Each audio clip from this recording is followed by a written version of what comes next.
sambil nonton TV. Mendengarkan lagu sorak-sorai dikumandangkan. Ditemani dengan secangkir kopi.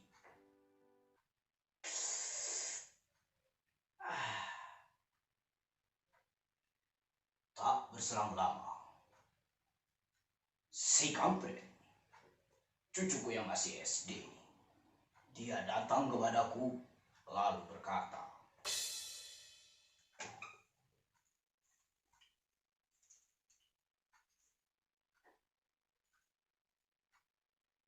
"Kek, apakah kita sudah merdeka?"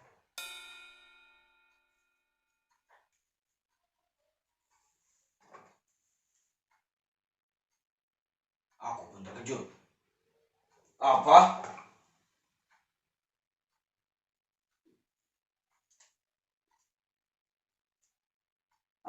Apakah kita sudah merdeka?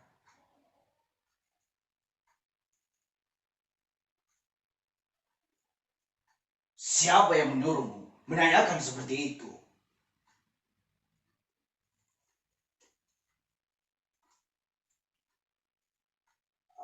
Aku lihat di koran, Kek.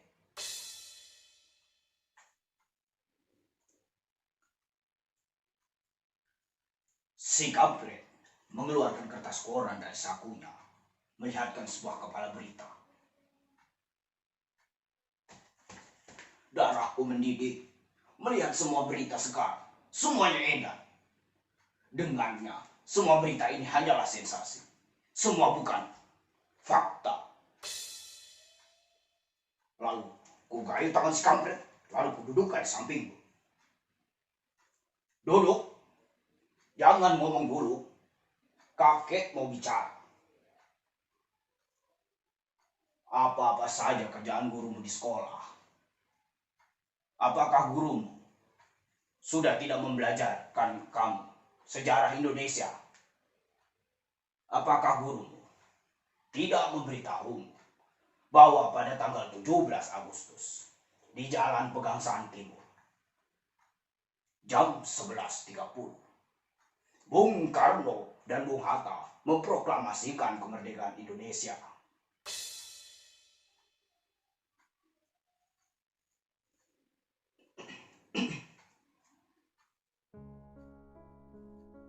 Proklamasi. Kami, bangsa Indonesia, menyatakan dengan ini kemerdekaan Indonesia. Hal-hal mengenai perpindahan kekuasaan dan lain-lain diselenggarakan dengan cara seksama dan dalam tempo yang sesingkat-singkatnya. Jakarta, 17 Agustus 1945. Atas nama bangsa Indonesia, Soekarno, Hatta.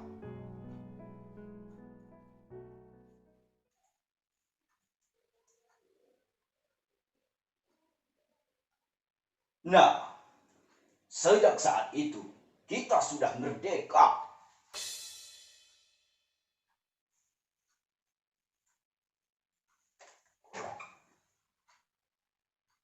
Jadi, kita sudah merdeka ya, Kek?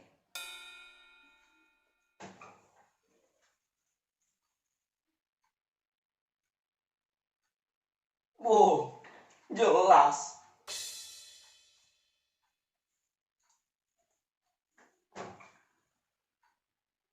Kalau kita sudah merdeka, Kek, kenapa kita masih miskin?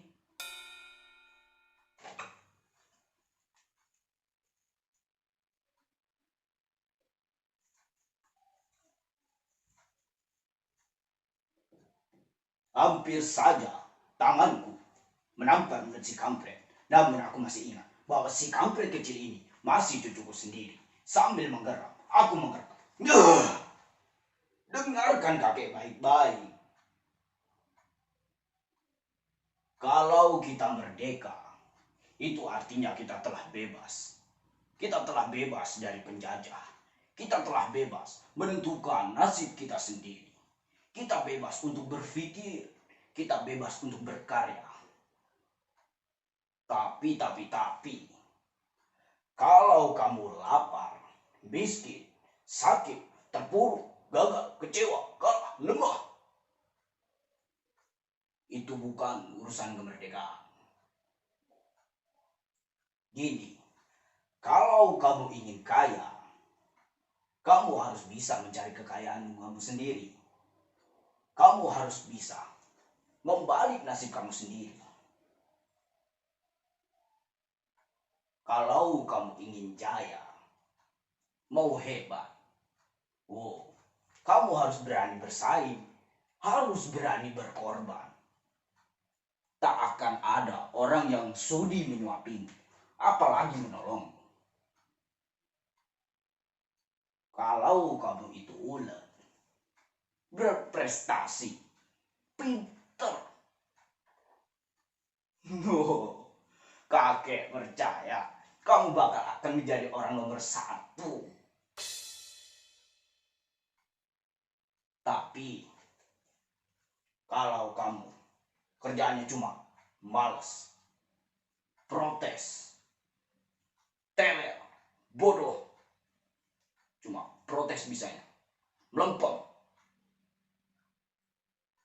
kakek percaya kamu akan menjadi orang yang kere seumur hidup kamu. Karena sebentar, jangan ngomong dulu. Karena kalau kita merdeka, itu artinya kita telah bebas. Kita harus bisa mempergunakan sebuah kebebasan yang diberikan oleh kemerdekaan. Jangan mentang-mentang kamu merdeka, pikir enaknya sendiri. Kebablasan, pikir seenak uturmu sendiri. Padahal, sebentar, jangan ngomong dulu. Kakek belum selesai ngomong.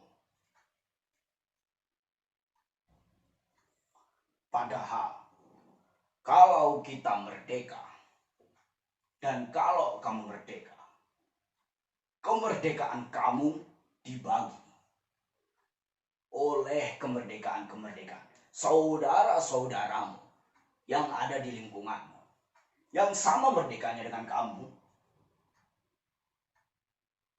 Walhasil, kalau kamu merdeka, itu artinya kamu tidak merdeka. Mengerti? Si kampret tidak menjawab. Ngerti?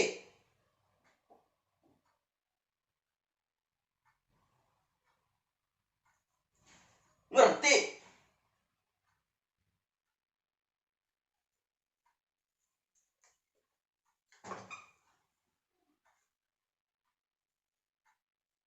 Tidak.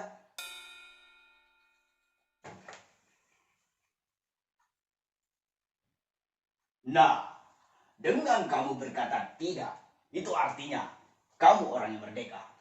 Karena hanya orang merdeka yang boleh kapan saja ia bilang tidak.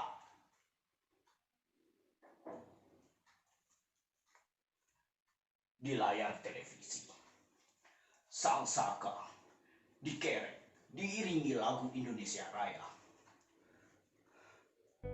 Aku merinding, aku berasa masuk ke dalam masa-masa revolusi, di mana aku masuk ke hutan, bersembunyi di ketiak-ketiak bukit, mencegat tentara konvoi kolonial, menghancurkan jembatan, mengendap-endap malam-malam masuk ke kota, menyusup ke tangsi militer untuk mencuri senjata.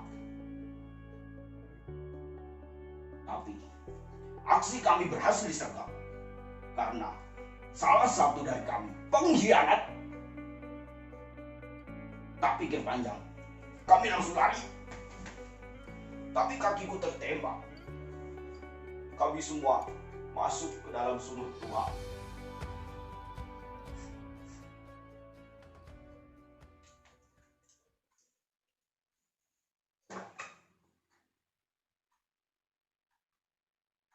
Jadi kita sudah merdeka ya, Kek?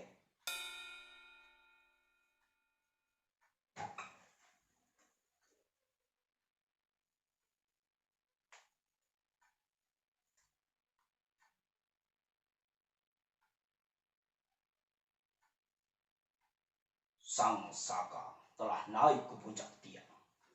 Anggun perkasa, aku telah turun. Aku telah ikut membayar ongkos perjalanannya. Hingga kakiku pincang hingga sekarang. Namun, aku tidak menyesal.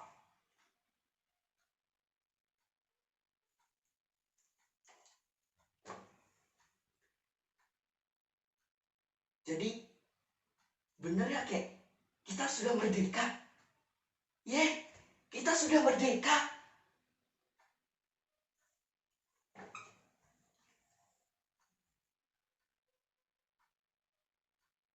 Setelah hari kemerdekaan, aku letakkan senjataku. Lalu aku kembali ke sawah. Hidupku tenang dan damai. Dengan satu rumah dan satu kursi.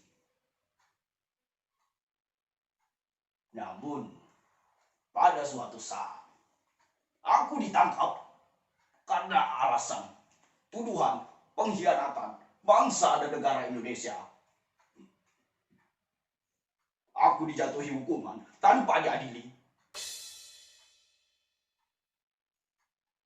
Bertahun-tahun, berbulan-bulan, berminggu-minggu, aku di dalam penjara.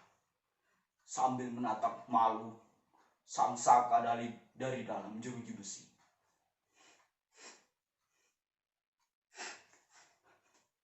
Seketika, aku teringat bahwa orang yang memfitnahku adalah pengkhianat bangsa dan negara yang sebenarnya.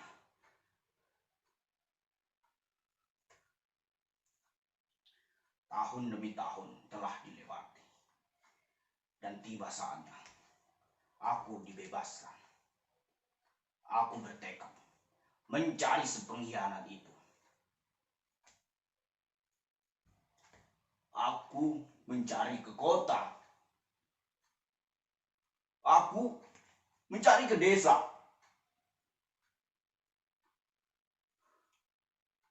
Di kota, aku melihat dia. Dia sudah menjadi pejabat yang dicintai oleh rakyatnya.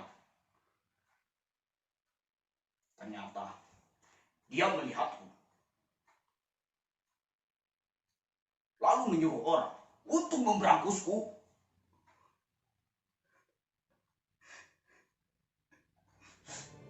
Aku bukan pahlawan lagi.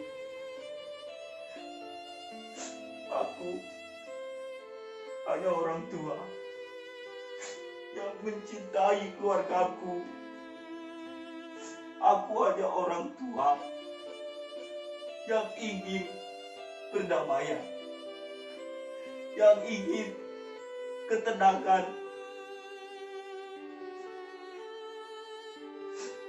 Indikah arti kemerdekaan?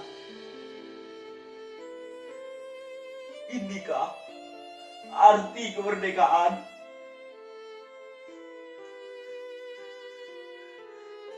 Inikah arti kemerdekaan?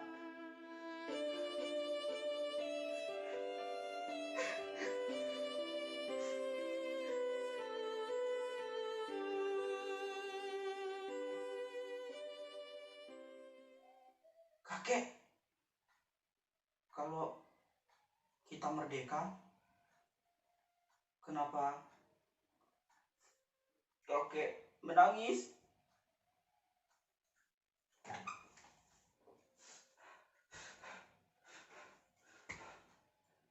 Cepat-cepat aku seka air mataku. Lalu aku tarik tangan si kampret, aku tutup mulutnya.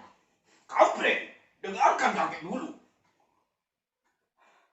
Kakek menangis karena kita sudah merdeka. Karena hanya orang merdeka yang boleh dan berani kapan saja ia ingin